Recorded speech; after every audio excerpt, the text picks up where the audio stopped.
Hello and welcome to a quiet corner of history where the clash of steel meets the gentle rustle of parchment, and where warriors doubled as healers in ways that might surprise you.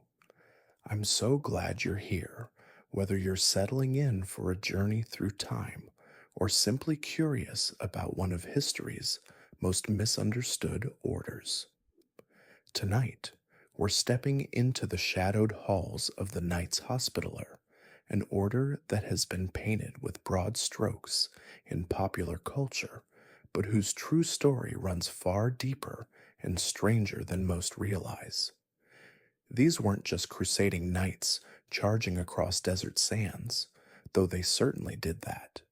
They were pioneering doctors, shrewd diplomats, innovative engineers, and surprisingly, some of history's most effective administrators of what we might recognize today as universal health care. Before we begin this exploration, if you find yourself drawn to these forgotten corners of history, I'd be grateful if you considered subscribing or leaving a comment about which aspect of medieval history intrigues you most. Your curiosity helps shape these journeys into the past. Now, I do hope this story isn't so engaging that it keeps you from whatever rest you might be seeking, but if it does, at least you'll drift off knowing something remarkable about an order that shaped the medieval world in ways we're only beginning to understand. So take a deep breath, settle in, and let's begin our journey to Jerusalem in the year 1099, where a small group of Italian merchants had no idea they were about to accidentally create one of the most powerful military and medical organizations in history. Picture, if you will, the dusty streets of Jerusalem in the final years of the 11th century. The city had just fallen to the forces of the First Crusade, and the air was thick with more than just desert sand. It carried the weight of triumph, tragedy, and the overwhelming realization that winning a city and governing it were two entirely different challenges. Among the narrow alleyways and ancient stones walked a man whose name history would remember, though perhaps not always accurately. Blessed Gerard, sometimes called Gerard of Martigues, was neither a knight nor a noble. He was a merchant from the Italian maritime republic of Amalfi, and he had arrived in Jerusalem not with sword in hand, but with something far more revolutionary, a vision of organized charity that would reshape medieval society. But here's where the story becomes fascinatingly complex. Gerard didn't arrive in Jerusalem after the Crusade. He was already there, running a small hospital for pilgrims that had existed since around 1070, nearly 30 years before the First Crusade even began.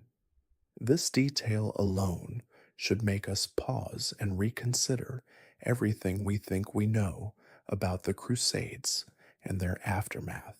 The hospital Gerard managed was attached to a church dedicated to St. John the Baptist, and it served Christian pilgrims who had made the dangerous journey to the Holy Land. These weren't wealthy nobles on grand tours, but ordinary people, many of them sick, injured, or simply exhausted from months of travel across hostile territory. Gerard's hospital provided them with free medical care, food, and shelter, financed by donations from Amalfi merchants who traded throughout the Mediterranean.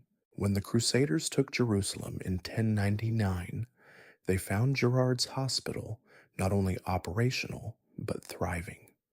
While other religious institutions in the city had been destroyed or abandoned, this small medical facility had somehow survived the transition of power. The Crusader lords, faced with the practical nightmare of governing a newly conquered city filled with wounded soldiers and streams of arriving pilgrims, quickly recognized the value of what Gerard had built. What happened next would set in motion events that would echo across 8 centuries of European history. Gerard received official recognition from the Crusader leadership, along with generous donations that allowed him to expand his operations dramatically. But recognition came with expectations, and those expectations would gradually transform a humble hospital into something far more complex and powerful.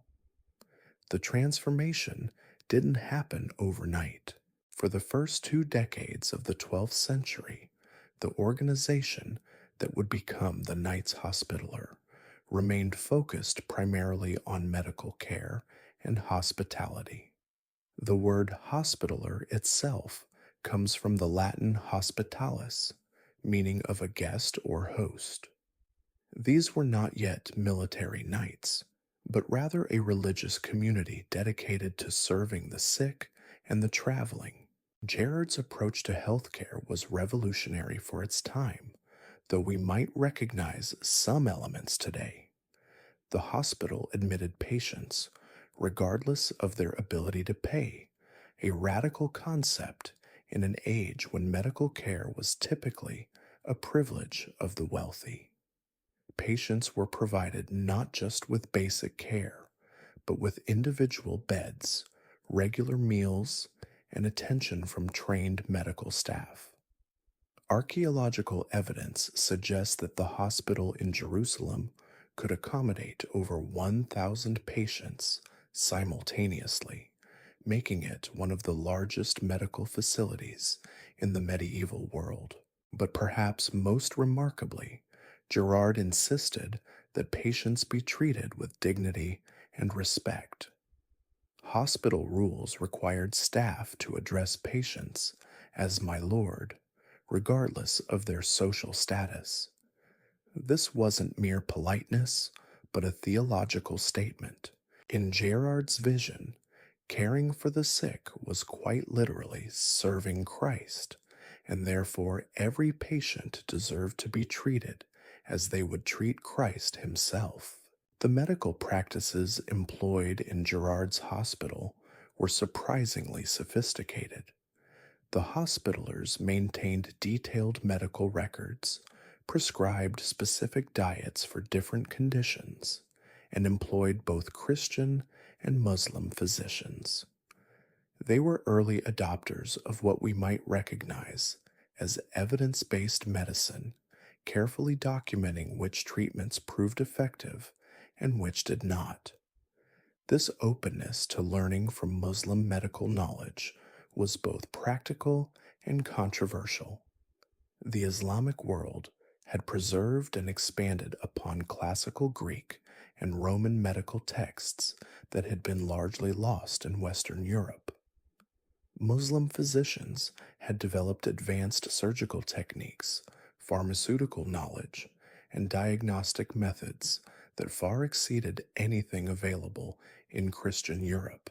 By employing Muslim doctors and translating Arabic medical texts, the Hospitallers were participating in one of history's great episodes of cross-cultural knowledge transfer.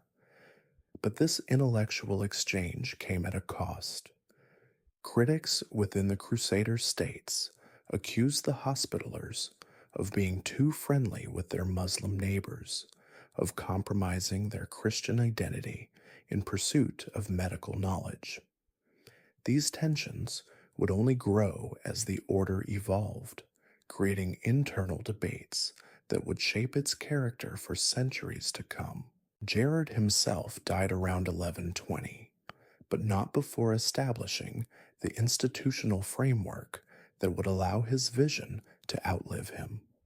He had created a written rule for the order, obtained papal recognition, and most importantly, established a system of governance that could function without depending on any single charismatic leader. The rule he wrote emphasized humility, service to the poor, and the radical notion that in serving the sick, the Hospitallers were serving God directly. His successor, Raymond Dupuy, would take the order in directions that Gerard might not have anticipated, but the foundation Gerard laid was solid enough to support transformations that would make the Hospitallers one of the most powerful institutions in medieval Europe. The question that would define the Order's future was whether an organization dedicated to healing could also take up the sword without losing its soul.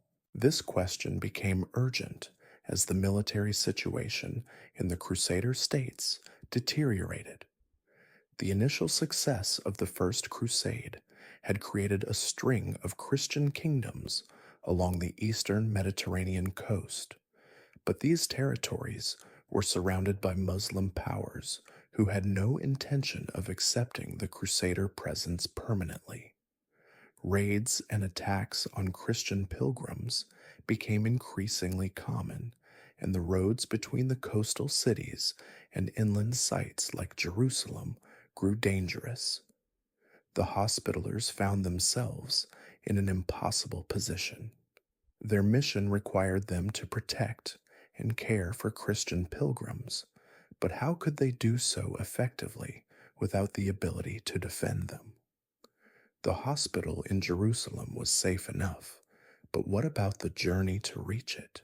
What about the smaller hospitals and way stations the Order was establishing along pilgrim routes? Raymond Dupuy's solution was characteristically practical and would prove historically momentous. If the Order needed military protection for its medical mission, then it would provide that protection itself. Beginning in the 1120s, the Hospitallers began accepting knights into their ranks, not as patients or pilgrims, but as brother knights sworn to defend the Order's hospitals and the pilgrims they served. This militarization of a medical order was not unique. The Knights Templar had been founded around the same time with an explicitly military mission, and other military orders would follow. But the Hospitallers faced a unique challenge in balancing their dual identity. They were simultaneously monks and warriors, healers and killers, servants of the poor and commanders of armies. The tension inherent in this dual role would define much of the Order's subsequent history. How do you maintain a commitment to healing while training for war? How do you serve the poor while accumulating the wealth necessary to maintain expensive military operations? How do you remain humble while wielding political power that rivals kings? These weren't merely philosophical questions, but practical challenges that required institutional solutions. The Hospitallers developed a complex hierarchy that separated their medical and military functions while maintaining overall unity. Brother Knights handled military affairs, while brother infirmarers managed hospitals. Both reported to the master of the order, but they maintained distinct chains of command and different daily routines. The military side of the order grew rapidly throughout the 12th century, driven by the constant warfare that characterized life in the Crusader states. The Hospitallers built and garrisoned castles, fielded armies, and participated in major military campaigns alongside the kings of Jerusalem. Their wealth, derived from extensive landholdings throughout Europe, allowed them to maintain military forces that smaller rulers could not afford. But even as they embraced their military role, the Hospitallers never abandoned their medical mission. They continued to operate hospitals throughout the Crusader states and beyond, maintaining the free healthcare system that Gerard had established. They also continued to innovate medically, establishing what may have been the world's first medical school and developing new surgical techniques that would influence European medicine for centuries. This dual identity created a unique institutional culture that set the Hospitallers apart from purely military orders, like the Templars, or purely religious orders, like the Benedictines. They were pragmatists who adapted to circumstances while maintaining core commitments, diplomats who could negotiate with Muslim rulers while fighting them, and administrators who could manage complex international operations while serving the poorest pilgrims. By the middle of the 12th century, the Hospitallers had become one of the most powerful institutions in the medieval world, with properties and responsibilities stretching from Scotland to Jerusalem. But power, as they would discover, brings its own challenges and temptations. The story of how they navigated these challenges and how those choices shaped both their order and the broader medieval world would unfold over the centuries that followed. The stage was set for 800 years of adventure, conflict, triumph, and occasionally profound moral compromise. The Knights Hospitaller had been born from a simple desire to care for sick pilgrims, but they would grow into something far more complex and influential than their founder could have imagined.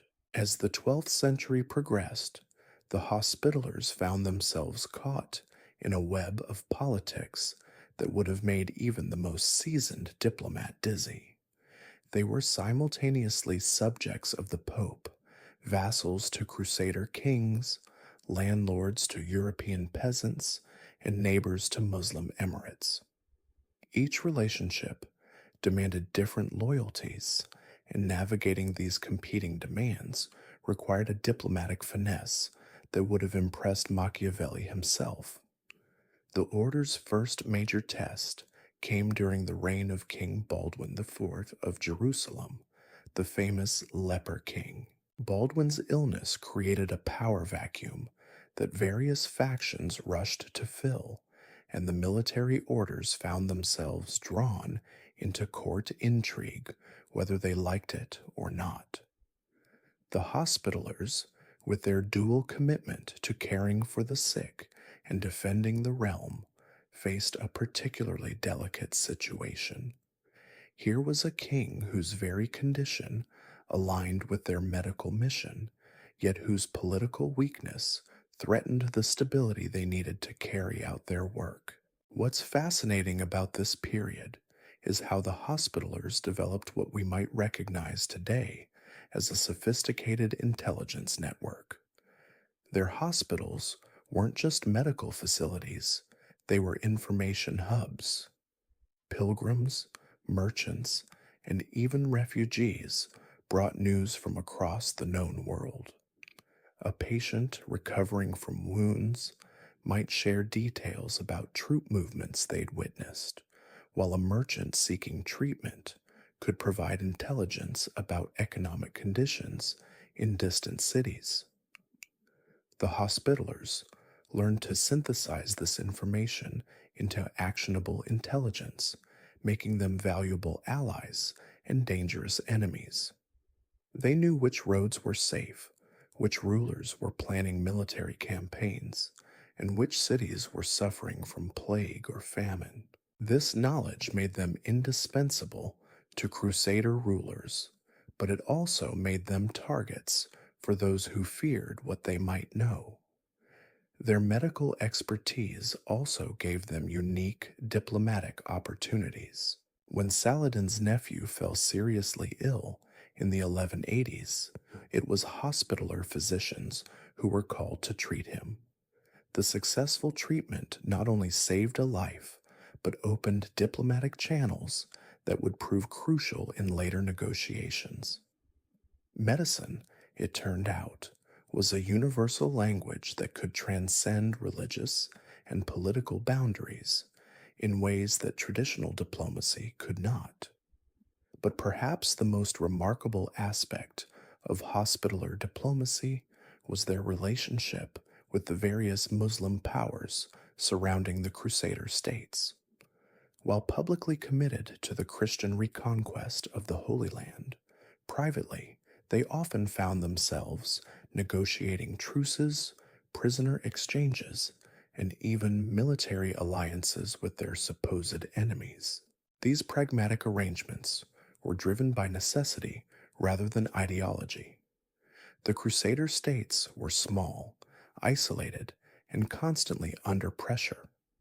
Survival often required temporary alliances with Muslim rulers who shared common enemies. The Hospitallers, with their extensive network of contacts and their reputation for keeping agreements, became natural intermediaries in these delicate negotiations. One particularly striking example occurred during the Third Crusade, when the Hospitaller Master Garnier de Naplouse found himself negotiating simultaneously with Richard the Lionheart, Saladin, and the Byzantine Emperor Isaac II Angelos. Each wanted different things from the Hospitallers, and each had the power to either support or destroy the Order's operations in different regions. Garnier's solution was a masterpiece of medieval diplomacy, involving a complex series of agreements that technically satisfied all parties while committing the Hospitallers to nothing that would compromise their core mission. This diplomatic flexibility came at a cost, however. Critics accused the Hospitallers of being more interested in political advantage than religious principle. The charge wasn't entirely unfair. The order had indeed become skilled at playing all sides, sometimes supporting Crusader campaigns, and sometimes quietly undermining them when doing so served their broader interests. The tension between religious ideology and political pragmatism created internal divisions within the order that would persist for centuries. The Brother Knights, recruited primarily from the European nobility, tended to favor aggressive military action against Muslim forces. The Brother Infirmarers, who worked directly with patients from all backgrounds, were often more inclined toward accommodation and compromise. These divisions came to a head during the disastrous Battle of Hattin in 1187, where Saladin's forces decisively defeated the combined armies of the Crusader states. The Hospitallers lost nearly their entire military leadership in a single day, including their master Roger de Moulins, who died fighting in the front ranks alongside the Knights Templar. The aftermath of Hattin revealed both the strengths and weaknesses of the Hospitallers' dual identity. Their military capabilities had been shattered, but their medical and diplomatic networks remained largely intact. While other Crusader institutions collapsed or fled, the Hospitallers were able to negotiate agreements that allowed them to continue operating hospitals even in territories now controlled by Saladin. This survival strategy required painful compromises. The Hospitallers had to accept Muslim oversight of their medical facilities, agree to treat Muslim patients alongside Christian ones, and even pay taxes to rulers they had recently been fighting. For an order founded on Christian principles, these accommodations were theologically troubling, but they allowed the order to continue its core mission of caring for the sick. Saladin himself seems to have recognized the value of the Hospitallers' medical expertise. Rather than expelling them entirely, he incorporated their hospitals into his own administrative system, essentially creating the medieval equivalent of a public-private partnership. The Hospitallers provided medical services that his government couldn't match, while he provided the political stability they needed to operate effectively. This arrangement worked surprisingly well for nearly a decade, but it couldn't survive the arrival of the Third Crusade. Richard the Lionheart and Philip Augustus had no interest in accommodating Muslim oversight of Christian institutions, and they demanded that the Hospitallers choose sides decisively. The order's attempt to maintain neutrality while serving all patients, regardless of religion, became politically impossible. The Third Crusade marked a turning point in Hospitaller history. The order emerged from the conflict with enhanced military reputation but diminished medical independence. They had proven their valor in battle alongside Richard and had played crucial roles in the Siege of Acre and other campaigns. But their hospitals now operated under much more restrictive conditions, and their diplomatic flexibility had been severely curtailed. More troubling still, the Crusade had attracted a new generation of European knights to the order, men who had little interest in the medical and diplomatic traditions that had defined the Hospitallers for nearly a century. These newcomers saw themselves as holy warriors first and hospital administrators second, if at all. Their influence began to shift the order's culture away from Gerard's original vision of humble service towards something more conventionally military. The master who emerged to lead the order into the 13th century, Geoffroy de Donjon, embodied these tensions perfectly. A skilled military commander who had distinguished himself during the Third Crusade, he was also deeply committed to maintaining the order's medical mission. His challenge was to reconcile these competing demands while operating in an increasingly polarized political environment where compromise was seen as weakness. Geoffroy's solution was characteristically hospitaller in its complexity. He divided the order's operations geographically, allowing different regions to emphasize different aspects of their mission as local conditions required.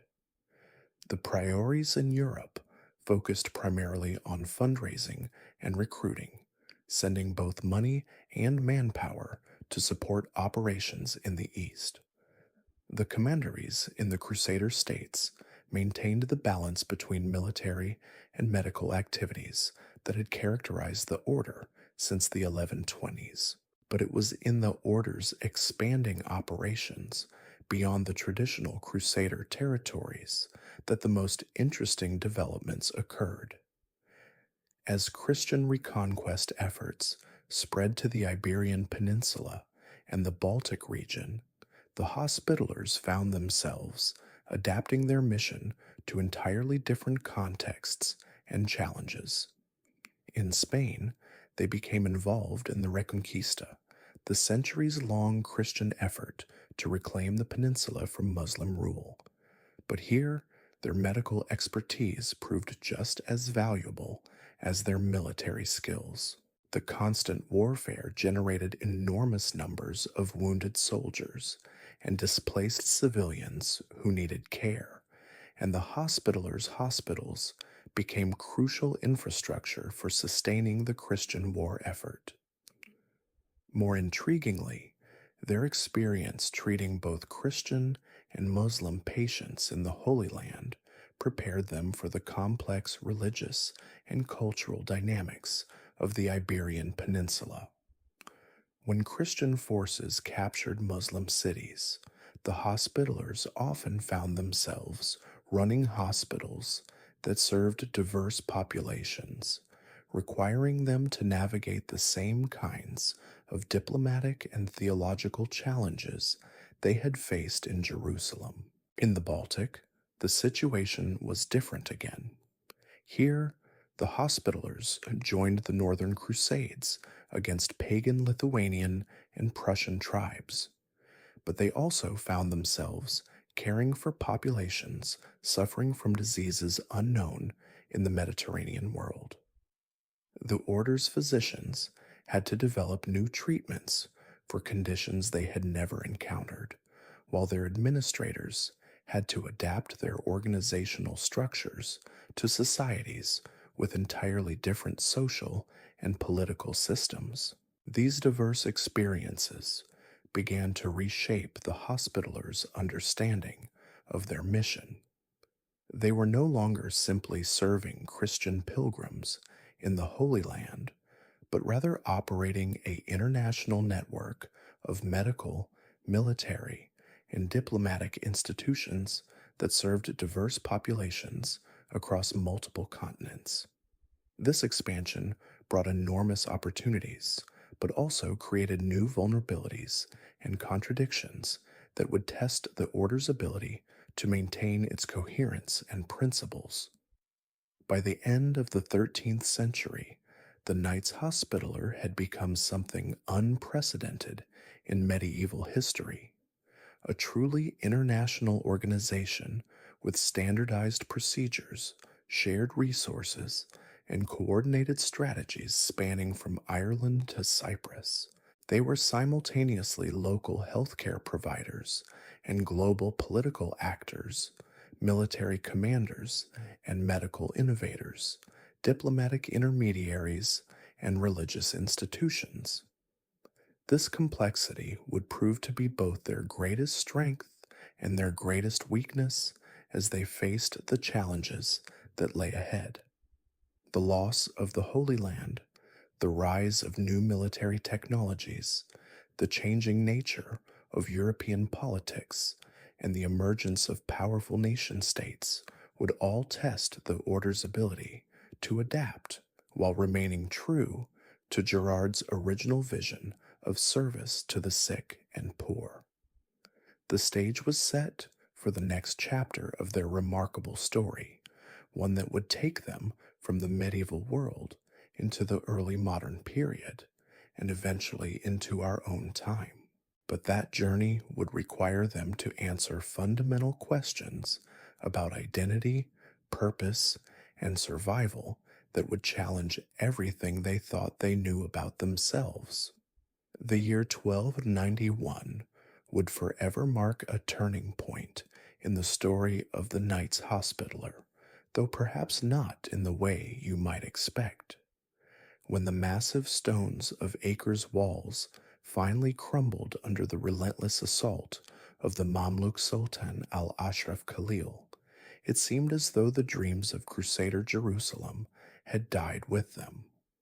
The last major Christian stronghold in the Holy Land was falling, and with it, 2 centuries of Western presence in the Levant appeared to be coming to an end.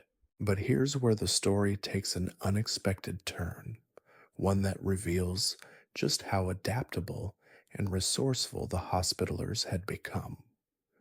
While other Crusader institutions collapsed or retreated to Europe with their tails between their legs, the Hospitallers had already been quietly preparing for this moment.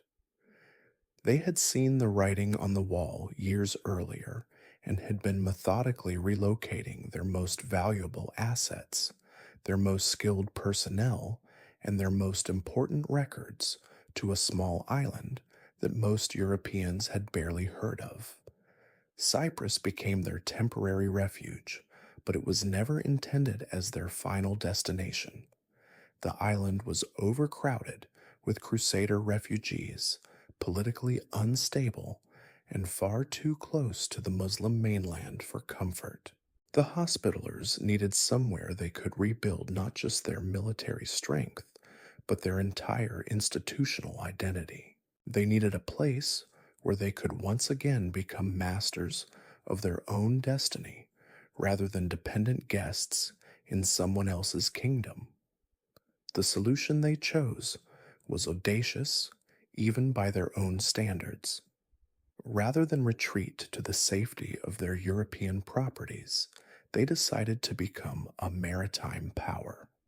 The Knights Hospitaller, an order founded to care for sick pilgrims walking dusty roads, would reinvent themselves as naval commanders, ruling their own island kingdom in the heart of the Mediterranean. The target they selected was Rhodes, a strategically located island that controlled the sea lanes between Europe and Asia. It was nominally part of the Byzantine Empire, but Byzantine control had grown weak and intermittent over the previous decades.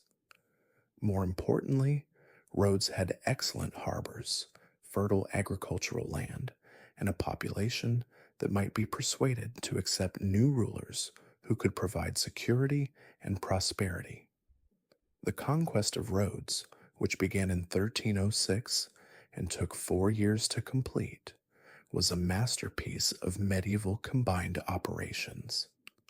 The Hospitallers didn't simply sail over and plant their flag.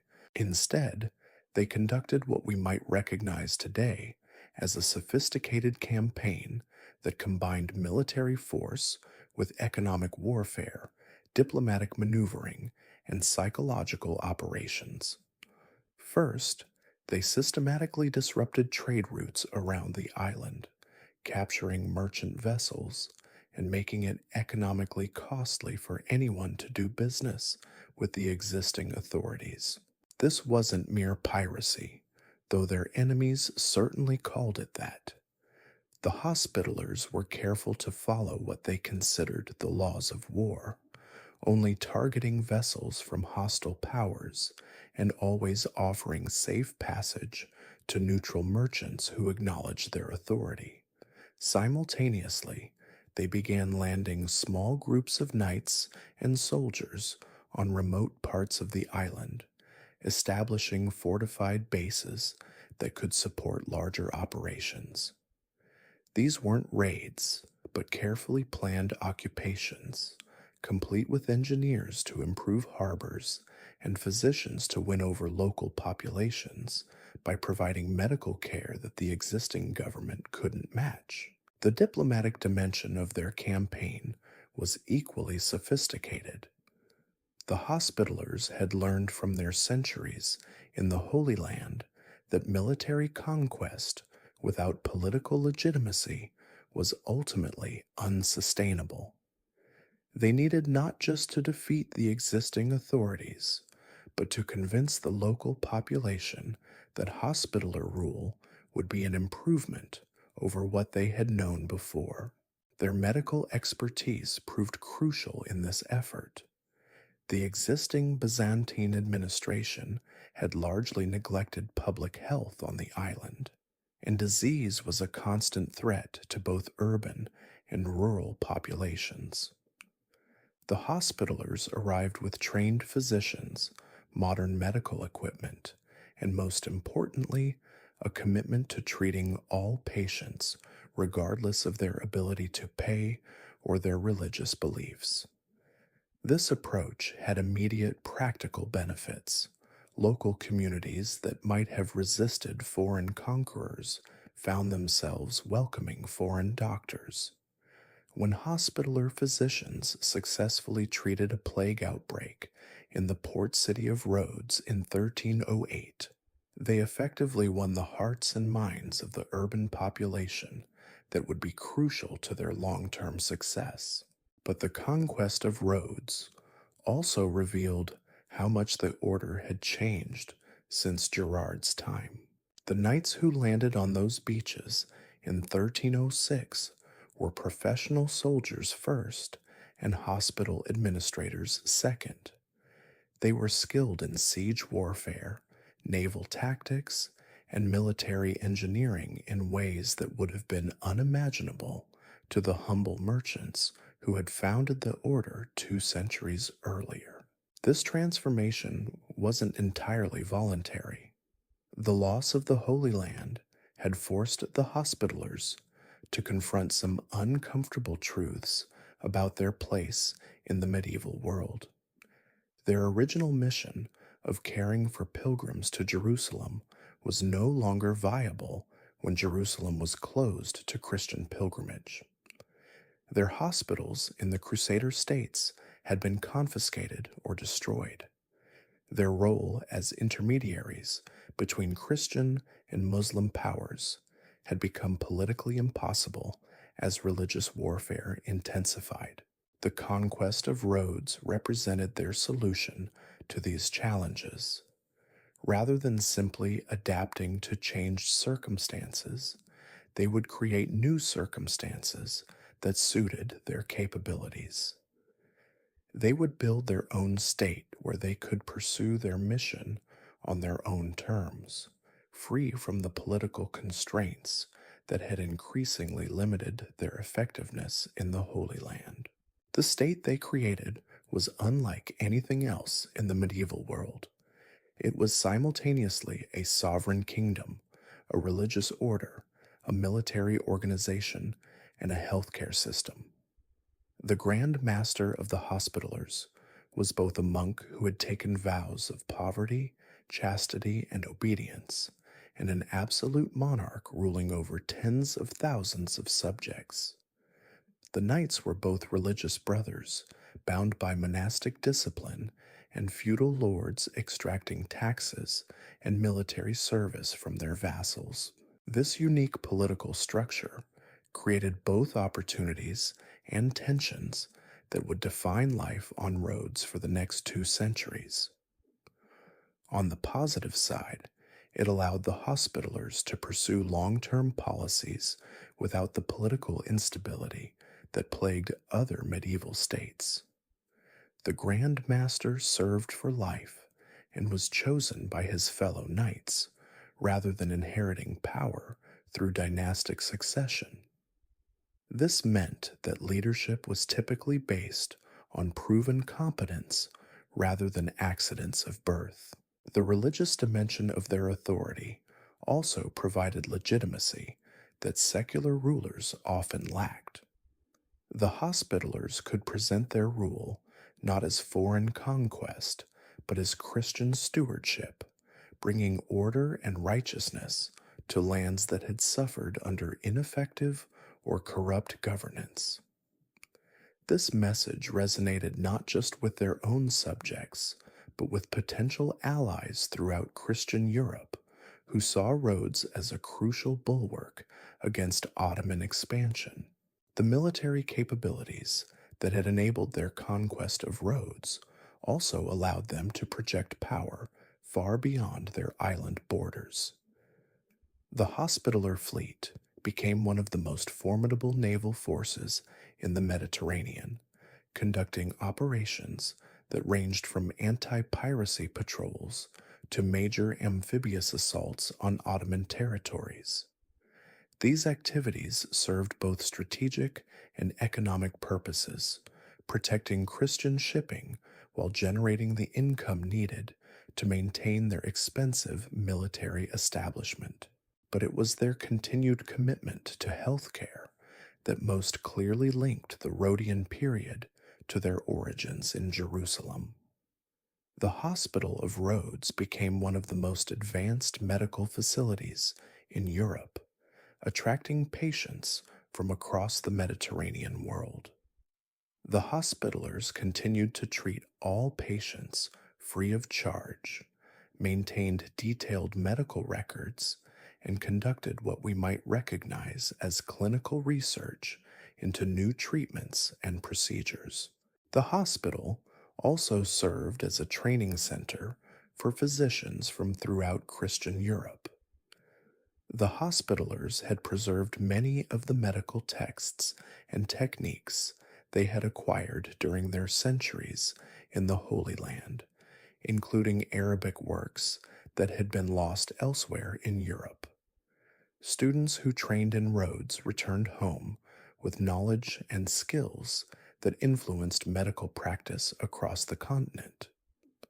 This combination of military power and medical expertise made Rhodes a unique center of medieval civilization. Visitors described it as a place where knights trained for battle in the morning and studied medical texts in the afternoon, where the same hands that wielded swords with deadly precision also performed delicate surgical procedures with remarkable skill. The economic foundation that supported this remarkable society was as complex as its political structure. The Hospitallers controlled not just Rhodes itself, but also dozens of smaller islands throughout the Dodecanese chain. These islands provided agricultural products, served as bases for fishing and trading operations, and offered secure harbors for the Order's growing fleet. Revenue also came from the Order's extensive European properties, which had been largely unaffected by the loss of the Holy Land. Hospitaller commanderies from Scotland to Hungary continued to collect rents, taxes, and donations, sending a portion of their income to support the Order's Mediterranean operations. This international financial network made the Hospitallers remarkably resilient to local economic disruptions. But perhaps most importantly, the Hospitallers had become masters of what we might call the medieval protection racket. Their fleet patrolled the sea lanes around Rhodes, offering safe passage to merchant vessels that paid appropriate fees while capturing or destroying those that refused to acknowledge their authority. This wasn't simple extortion, but rather a sophisticated system of maritime governance that provided real security benefits in exchange for reasonable costs. The success of this system attracted merchants from across Europe who found that trading through Rhodes was often safer and more profitable than alternative routes. The island became a major commercial hub where goods from as far away as England and Russia were exchanged for products from Egypt, Syria, and Anatolia. The Hospitallers took their cut of every transaction, but they also provided the infrastructure, security, and legal framework that made such commerce possible. This economic prosperity allowed the Hospitallers to maintain military forces that were disproportionately large for such a small territory. By the early 15th century, the Order could field several thousand professional soldiers, maintain a fleet of over 100 vessels, and support the most sophisticated fortification system in the eastern Mediterranean. The fortifications of Rhodes deserve particular attention because they represented the cutting edge of military engineering in their time. The Hospitallers had learned from their experiences defending castles in the Holy Land that traditional medieval fortifications were becoming obsolete in the face of improved siege weapons and gunpowder artillery. The defenses they built on Rhodes incorporated innovative designs that would influence military architecture throughout Europe. These walls were tested repeatedly as the Ottoman Empire expanded its control over the eastern Mediterranean. The Hospitallers found themselves on the front lines of the centuries-long struggle between Christian and Muslim powers. But now they were fighting on their own terms, rather than as junior partners in someone else's crusade. The first major Ottoman assault on Rhodes came in 1480, when Sultan Mehmed II, fresh from his conquest of Constantinople, turned his attention to the stubborn Christian outpost that controlled the sea lanes to his new capital. The siege that followed would test everything the Hospitallers had learned about warfare, diplomacy, and leadership during their centuries of evolution from humble hospital administrators to sovereign rulers of a maritime empire. The siege that began in May 1480 would become one of those moments when history holds its breath. Picture, if you will, the scene as Ottoman galleys filled the harbor approaches to Rhodes, their oars cutting through the Mediterranean dawn like the wings of some vast predatory bird. From the walls of the city, Hospitaller sentries could count over 100 vessels carrying an estimated 40,000 soldiers, engineers, and siege specialists. Grand Master Pierre d'Aubusson, stood on the ramparts that morning, watching this armada deploy with the calm detachment of a man who had spent his entire adult life preparing for precisely this moment. He was not the kind of leader who inspired through fiery speeches or dramatic gestures. Instead, he embodied something more valuable, the quiet confidence that comes from meticulous preparation and absolute certainty in one's cause. What the Ottomans saw as they established their siege lines was impressive enough. Massive stone walls bristling with the latest artillery, a harbor protected by chains and underwater obstacles, and defenders who showed no signs of panic despite being outnumbered nearly 10 to 1. What they couldn't see was perhaps even more formidable, a medical and logistical system that had been refined over 2 centuries of constant warfare. The Hospitallers had learned from their experience in the Holy Land that sieges were won or lost not in moments of heroic combat, but in the grinding daily struggle against hunger, disease, and despair. Their preparations reflected this understanding in ways that would have seemed almost obsessive to outside observers. Every building in the city had been surveyed and assigned a role in the defense. Medical supplies had been stockpiled not just in the main hospital, but in dozens of smaller aid stations throughout the city. Food stores had been calculated to feed the entire population for over a year. Perhaps most remarkably, the Hospitallers had established what amounted to a comprehensive social welfare system for the duration of the siege. Every resident of Rhodes, regardless of their social status or religious affiliation, was guaranteed food, medical care, and shelter for as long as the defense lasted. This wasn't mere pragmatism, though it certainly served practical purposes. It was a direct application of the principles Gerard had established in Jerusalem nearly 4 centuries earlier, adapted to the realities of Renaissance warfare. The Ottoman assault began with a massive artillery bombardment that shook the ancient stones of Rhodes and could be heard on the mainland 30 miles away. Mehmed's engineers had brought some of the largest cannons ever constructed, weapons that had proven devastatingly effective against the walls of Constantinople. For days, these massive guns hurled stone balls weighing over 1,000 pounds against the Hospitaller fortifications, creating breaches that seemed to promise easy victory. But the Ottomans had underestimated both the sophistication of the defenses and the ingenuity of the defenders. The Hospitallers had designed their walls not just to resist artillery, but to channel attacking forces into carefully prepared killing zones. When Ottoman infantry rushed through the breaches, they found themselves trapped in courtyards where every window and rooftop concealed crossbowmen and early firearms. More importantly, the Hospitallers had solved the problem that had doomed so many medieval fortifications: how to maintain effective defense when sections of wall were destroyed.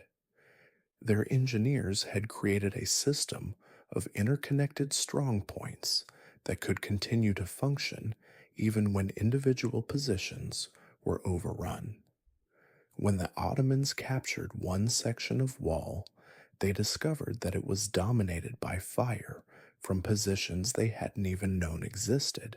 The medical dimension of the siege was equally revealing of how much the order had evolved since its founding. The Hospital of Rhodes continued to function throughout the bombardment, treating not only wounded defenders, but also Ottoman prisoners and even civilian casualties from the attacking forces. This wasn't a propaganda gesture, but a practical application of medical ethics that had been developed over centuries of treating patients from all backgrounds. Hospitaler physicians had also become experts in what we might recognize as battlefield medicine. They had developed techniques for treating gunshot wounds, managing infections in crowded conditions, and maintaining the health of populations under extreme stress. Their survival rates for seriously wounded patients were significantly higher than anything achieved by contemporary military forces, a advantage that had profound strategic implications. But perhaps the most important factor in the successful defense was the Hospitallers' understanding of siege psychology. They knew that the morale of defenders was as important as the strength of walls, and they had developed sophisticated methods for maintaining fighting spirit during the grinding months of a prolonged siege. Regular religious services provided spiritual support, while carefully managed food distribution ensured that no one felt abandoned or forgotten. The Grand Master himself played a crucial role in this psychological warfare. D'Aubusson made a point of visiting every section of the defenses daily, not just to inspect fortifications, but to speak personally with common soldiers and civilians. He shared their dangers, ate the same rations, and slept in the same uncomfortable conditions. When he was wounded by a crossbow bolt during one of the assaults, he insisted on continuing his rounds with his arm in a sling, turning his injury into a symbol of shared sacrifice rather than weakness. The Hospitallers also demonstrated their mastery of information warfare. They had developed networks of agents and sympathizers throughout the Ottoman Empire who provided intelligence about enemy movements and intentions. More subtly, they conducted what we might recognize as psychological operations, spreading rumors and disinformation designed to demoralize the attacking forces and encourage defections. One particularly clever operation involved allowing selected Ottoman prisoners to escape, but only after they had been treated in the Hospital of Rhodes and witnessed the determination and resources of the defenders. These men returned to their own lines with stories of impregnable fortifications, unlimited supplies, and defenders who seemed almost supernaturally confident in their ultimate victory. Whether these stories were believed or not, they certainly contributed to growing doubts among the Ottoman rank and file. As the siege dragged on through the summer months, these psychological factors began to tell. The Ottoman forces, despite their overwhelming numerical advantage, found themselves ground down by the same factors that had defeated so many previous besiegers: disease, supply problems, and the gradual erosion of confidence that comes from repeated failures to achieve decisive results. The Hospitallers, meanwhile, seemed to grow stronger as the siege progressed. Their medical system kept disease rates remarkably low among the defenders. Their supply network, built up over decades of careful planning, continued to function smoothly. Most importantly, their morale remained high because they understood exactly what they were fighting for and why their resistance mattered. The climax came in late July, when Mehmed ordered a final, all-out assault designed to overwhelm the defenders through sheer weight of numbers. For 12 hours, Ottoman forces threw themselves against the walls of Rhodes in wave after wave of attacks that seemed certain to succeed through pure determination. The fighting was so intense that the sound of combat could be heard clearly in Cyprus, over 200 miles away. But the assault failed, not through any single moment of heroic resistance, but through the cumulative effect of 2 centuries of institutional learning about how to conduct effective defense. Every aspect of the Hospitaller response, from the placement of their artillery to the rotation of their medical staff, reflected lessons learned in dozens of previous conflicts dating back to the earliest days in Jerusalem.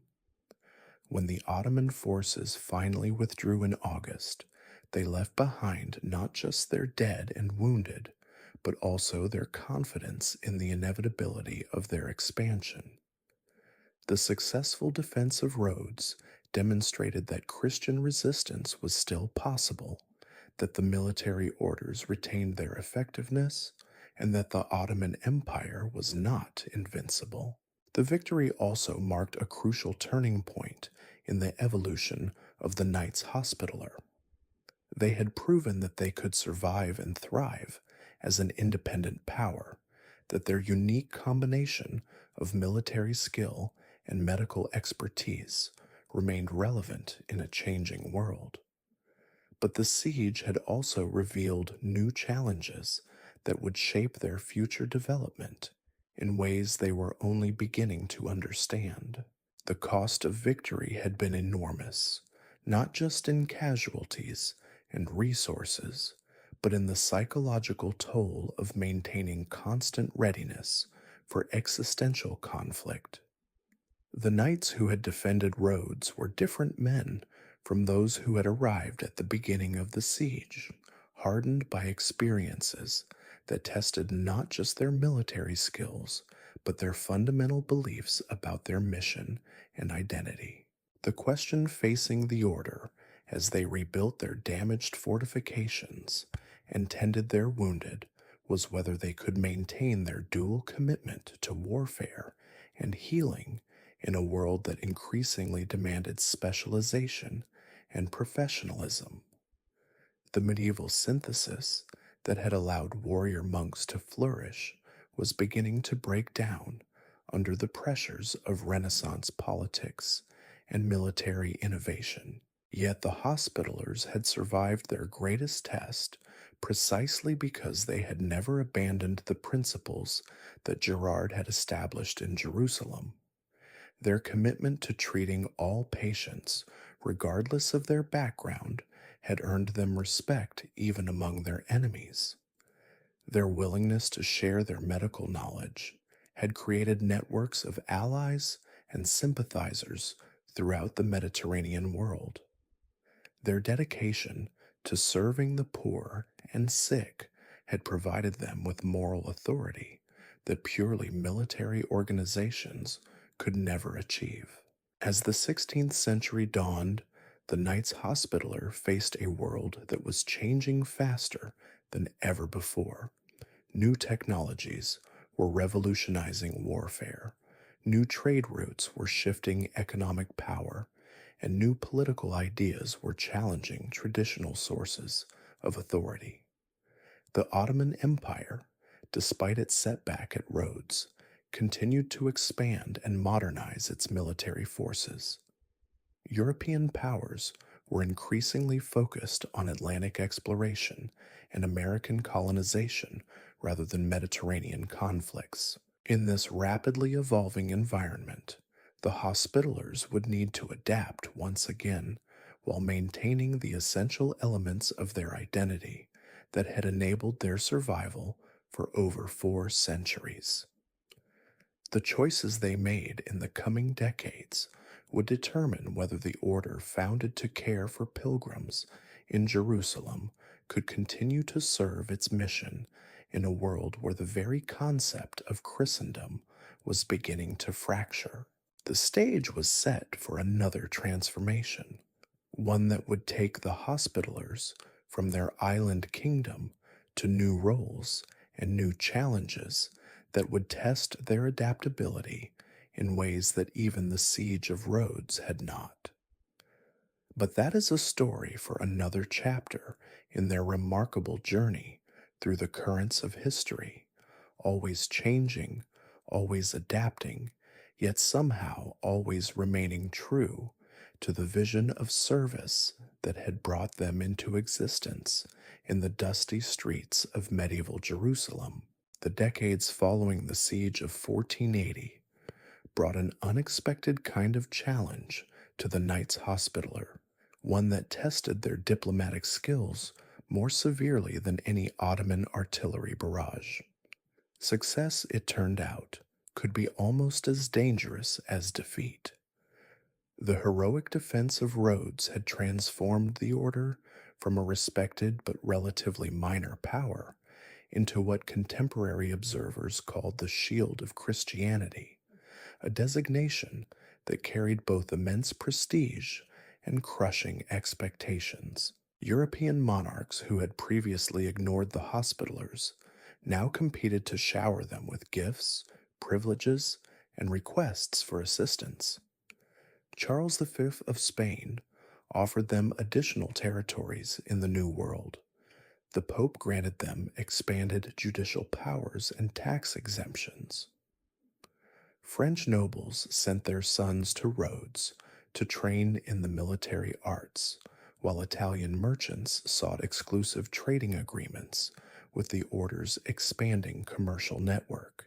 This attention was flattering, but it came with strings attached that threatened to entangle the order in political webs they had spent centuries learning to avoid. Every gift implied an obligation. Every privilege suggested an expectation of future support. The Hospitallers found themselves being pulled into the complex dynastic conflicts that were reshaping European politics, conflicts that had little to do with their core mission, but everything to do with their newfound reputation as military miracle workers. Grand Master Fabrizio del Carretto, who had succeeded d'Aubusson in 1513, understood these dangers better than most. A Renaissance politician, as much as a medieval monk, he recognized that the order's independence depended on their ability to remain useful to everyone while becoming indispensable to no one. This required a diplomatic balancing act that would have challenged even the most experienced statesman. His solution was characteristically hospitaller in its complexity. Rather than refusing the offers and requests that poured in from across Europe, Del Corretto accepted them selectively, creating a web of obligations that were carefully balanced against each other. When the Spanish requested Hospitaller assistance against Barbary pirates, he agreed, but only after securing promises of support from French and Genoese allies who had their own interests in Mediterranean security. This approach transformed the order's diplomatic position from that of a client seeking protection to that of a broker managing competing interests. The Hospitallers became indispensable not because they were the strongest military force in the region, but because they were the only force that could work effectively with all the others. Their hospitals treated Spanish soldiers and French merchants with equal care. Their engineers advised both imperial and papal fortification projects, and their ships provided escort services for commercial vessels, regardless of their owners' political affiliations. But this diplomatic success came at a cost that was becoming increasingly apparent to those who understood the order's history. The knights arriving in Rhodes during this period were different from their predecessors in ways that went beyond simple generational change. Many came from families that saw membership in the order as a path to military glory and political advancement, rather than a calling to serve the sick and poor. These new recruits were undoubtedly skilled soldiers and often capable administrators, but they brought with them attitudes that sat uneasily with the order's traditional values. They were more concerned with personal honor than institutional mission, more interested in spectacular military victories than in the quiet daily work of hospital administration. Some openly questioned whether the order's continued commitment to free medical care was compatible with their military responsibilities.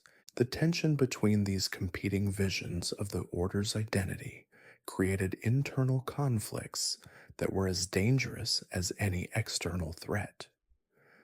The brother knights, drawn primarily from the nobility, increasingly saw themselves as a military elite whose primary purpose was warfare against the enemies of Christendom. The brother infirmarers, responsible for medical operations, maintained their commitment to treating all patients, regardless of background or ability to pay. These divisions weren't merely philosophical, they had practical consequences that affected every aspect of the order's operations. Resources that might have been invested in hospital expansion were diverted to military projects. Recruitment focused on attracting experienced soldiers rather than skilled physicians. Most troubling of all, the Order's famous intelligence network began to prioritize military information over the broader social and economic intelligence that had made them such effective administrators. Grand Master Del Corretto tried to manage these tensions through institutional reforms that separated military and medical functions while maintaining overall unity. He created new ranks and positions that allowed ambitious knights to pursue military careers without abandoning their religious vows, while protecting the autonomy of medical operations from military interference. But these reforms, however well intentioned, couldn't address the fundamental question that was beginning to haunt the Order's leadership. In a world increasingly dominated by professional armies and centralized states, what role was there for an organization that tried to be simultaneously military, medical, and religious? Could the medieval synthesis that had sustained the Hospitallers for 4 centuries survive the Renaissance transformation of European society? The answer came sooner than anyone expected, and from a direction that caught even the Order's sophisticated intelligence network by surprise. In 1522, a new Ottoman Sultan, Suleiman the Magnificent, decided to complete the work his great-grandfather Mehmed had begun. But this time, the assault on Rhodes would be conducted with resources and sophistication that made the 1480 siege look like a minor skirmish. Suleiman understood what previous Ottoman commanders had missed, that the Hospitallers' strength came not from their walls, but from their institutional cohesion and their ability to maintain morale during prolonged conflict. His strategy was designed to attack these strengths directly, using methods that combined traditional siege warfare with psychological operations that exploited the internal divisions within the order. The siege began in June 1522 with an Ottoman fleet that numbered over 400 vessels carrying an estimated 100,000 soldiers, engineers, and specialists. But unlike previous Ottoman assaults, this one was planned as a campaign of attrition rather than rapid conquest. Suleiman was prepared to spend years, if necessary, to achieve his goal of eliminating the Hospitaller presence in the eastern Mediterranean. The Ottoman approach revealed a sophisticated understanding of the Order's vulnerabilities. Rather than simply bombarding the walls and launching infantry assaults, the attackers established a complete blockade that cut Rhodes off from its European supply lines. They constructed elaborate siege works that protected their own forces while gradually tightening the noose around the defenders. Most cleverly, they conducted a propaganda campaign designed to convince the civilian population of Rhodes that continued resistance was futile. The Hospitallers' response demonstrated both their continued military effectiveness and the growing strains within their organization. Grand Master Philippe Villiers de l'Isle Adam proved himself a capable military commander who understood the changed nature of the threat facing his order. He coordinated a defense that made maximum use of the order's institutional advantages while adapting to the realities of 16th century warfare. The hospital continued to function throughout the siege, treating not only wounded defenders, but also civilian casualties and even Ottoman prisoners. This commitment to medical ethics under extreme conditions impressed observers from across Europe and reinforced the order's reputation for maintaining civilized standards even in the midst of total war. But the siege also revealed how much the order's internal dynamics had changed since 1480.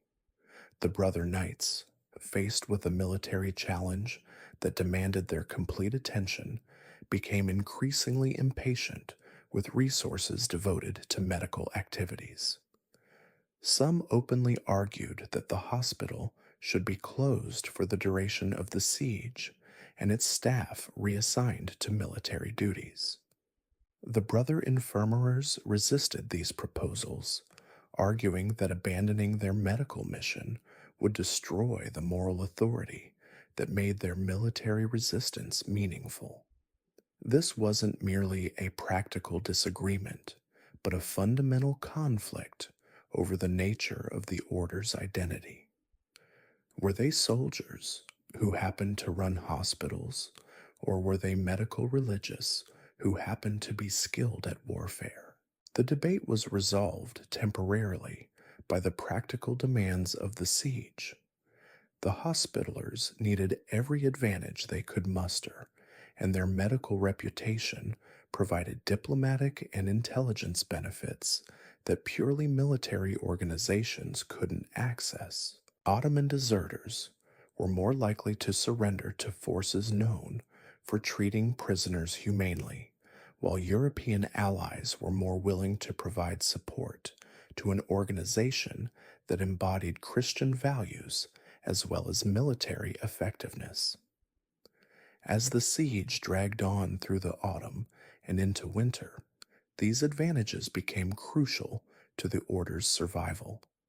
The Hospitallers' medical network provided intelligence about disease outbreaks in the Ottoman camps, while their reputation for honorable conduct encouraged defections that provided valuable information about enemy plans and morale. But the most important factor in the defense was something that couldn't be measured in terms of military effectiveness or medical capability. It was the institutional memory that connected the knights defending Rhodes in 1522 to the merchants who had founded their order in Jerusalem over 4 centuries earlier. Despite all the changes and adaptations, despite the internal conflicts and external pressures, the Hospitallers retained a sense of purpose that transcended immediate tactical considerations. This continuity was embodied in the person of Grand Master Villiers de l'Isle Adam himself, a French nobleman who had joined the order as a young man seeking military glory. He had gradually come to understand that the Hospitallers' true strength lay not in their individual prowess, but in their collective commitment to something larger than themselves. His leadership during the siege reflected this understanding in ways that inspired not just his fellow knights, but also the civilian population of Rhodes. When the final Ottoman assault came in December 1522, It found defenders who were exhausted, outnumbered, and running low on supplies, but who remained unbroken in spirit. The fighting that followed was as intense as anything in the Order's long history of warfare, but it was conducted with a discipline and coordination that reflected centuries of institutional learning about effective military organization. The Hospitallers' defeat, when it finally came, was not the result of any failure of courage or competence. They had simply been overwhelmed by forces that no medieval institution, however well organized or highly motivated, could hope to resist indefinitely. Suleiman himself acknowledged this in the generous terms he offered to the surviving defenders, terms that reflected his respect for their performance and his understanding of their value as potential future allies. The evacuation of Rhodes in January 1523 marked the end of an era in Hospitaller history, but it was not the end of their story. As the last ships of the Order's fleet sailed westward from the harbor they had defended so magnificently, they carried with them not just the survivors of the siege, but also the accumulated wisdom of 4.5 centuries of adaptation and survival. The question now facing the Order was whether that wisdom would be sufficient to guide them through their next transformation. They had lost their island kingdom, their Mediterranean power base, and much of their military reputation, but they retained their European properties, their medical expertise, and most importantly, their institutional memory of how to reinvent themselves when circumstances demanded change. The choices they made in the coming years would determine whether the Knights Hospitaller could once again adapt to new realities while preserving the essential elements of their identity. The medieval world that had shaped their development was passing away, but the human needs that had brought them into existence remained as pressing as ever. Somewhere in that continuity lay the key to their future, if they could find the wisdom to recognize it and the courage to embrace it. The years that followed the evacuation of Rhodes were perhaps the most uncertain in the Order's long history. Picture, if you will, a fleet of ships carrying not just displaced knights and their possessions, but the accumulated weight of 4 centuries of tradition, suddenly adrift in a Mediterranean that no longer seemed to have room for them. The Hospitallers had survived the loss of Jerusalem, adapted to life on Rhodes, and proven their military worth time and again.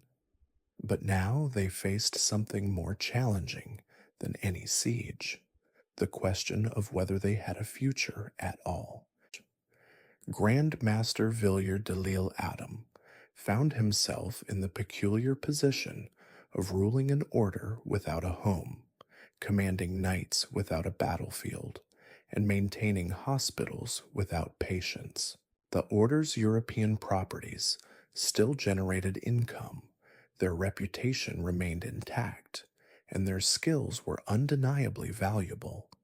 Yet none of these assets seemed to point toward an obvious path forward.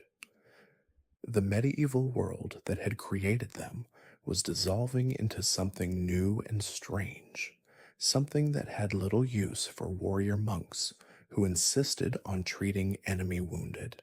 The solution, when it came, emerged from the most unlikely of sources. Charles V, the Holy Roman Emperor, whose vast domains stretched from Spain to Austria, found himself facing a problem that seemed tailor-made for Hospitaller expertise. The Mediterranean was increasingly dominated by Ottoman naval power and Barbary corsairs who treated Christian shipping as their personal hunting ground. European merchants were losing fortunes to pirates, pilgrims could no longer safely reach the Holy Land, and even the coasts of Spain and Italy were subject to devastating raids. Traditional naval forces had proven inadequate to address this challenge. Royal fleets were expensive to maintain and politically difficult to deploy in waters claimed by rival European powers. Mercenary captains were unreliable and often indistinguishable from the pirates they were supposed to suppress. What Charles needed was a naval force that could operate independently of European political rivalries while maintaining the discipline and effectiveness necessary for sustained operations against a sophisticated enemy. The Knights Hospitaller, with their international membership, their religious authority, and their proven military capabilities, as seemed like the perfect solution. In 1530, Charles offered them the Maltese Islands, a strategic archipelago that controlled the central Mediterranean passage between Europe and Africa. The islands were barren, poorly fortified, and inhabited by a population that had little reason to welcome new rulers. But they offered something the Hospitallers desperately needed: a chance to rebuild their power base in a location that would allow them to pursue their mission on their own terms. The decision to accept Malta was not unanimous within the order. Many knights argued that the islands were too small and poor to support a major military establishment, too isolated to serve as an effective base for hospital operations, and too vulnerable to Ottoman attack to provide long-term security.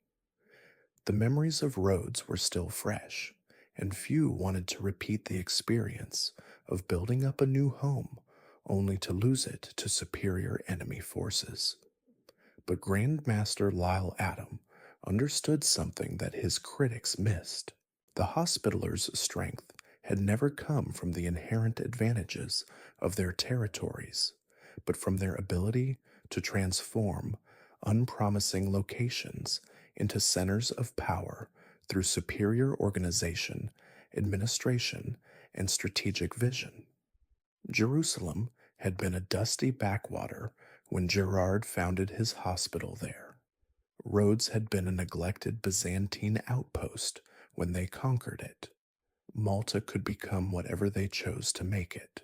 The transformation of Malta from a collection of barren rocks into a formidable military and naval base was one of the great engineering achievements of the Renaissance. The Hospitallers applied lessons learned from their experiences in Jerusalem and Rhodes, but they also innovated in ways that reflected their growing understanding of changing military technology and strategic requirements. The harbor at Valletta, which would eventually bear the name of Grand Master Jean de Valette, was redesigned as a naval facility that could accommodate the largest warships of the era while providing protection against both natural storms and human enemies. The fortifications that protected the harbor were built according to the latest principles of military engineering, incorporating innovations in artillery placement and defensive design that would influence fortress construction throughout Europe. But perhaps most importantly, the Hospitallers created on Malta something they had never quite achieved before: a society that was genuinely integrated around their dual mission of warfare and healing. The civilian population of the islands was not merely governed by the knights, but actively incorporated into their operations. Maltese shipbuilders constructed the vessels of the order's growing fleet. Maltese farmers provided food for the hospitals and garrisons, and Maltese soldiers served alongside the knights in military operations throughout the Mediterranean. And so we reach the end of our journey through the shadowed halls and sunlit harbors of the Knights Hospitaller, From Gerard's humble hospital in dusty Jerusalem to the fortress walls of Malta that still stand today. We've watched merchant healers transform into warrior monks, seen medical missionaries become maritime powers, and witnessed an order that refused to choose between sword and scalpel, between serving God and serving the sick. Perhaps that's the most remarkable thing about their story, not the sieges they survived or the empires they outlasted, but their stubborn refusal to abandon the vision that brought them into existence. Through 8 centuries of adaptation and reinvention, they never forgot that their true calling was to heal. Whether you're drawn to their military exploits, their medical innovations, or simply their extraordinary ability to survive when survival seemed impossible, I hope you've found something here that lingers quietly in your thoughts as you drift toward sleep.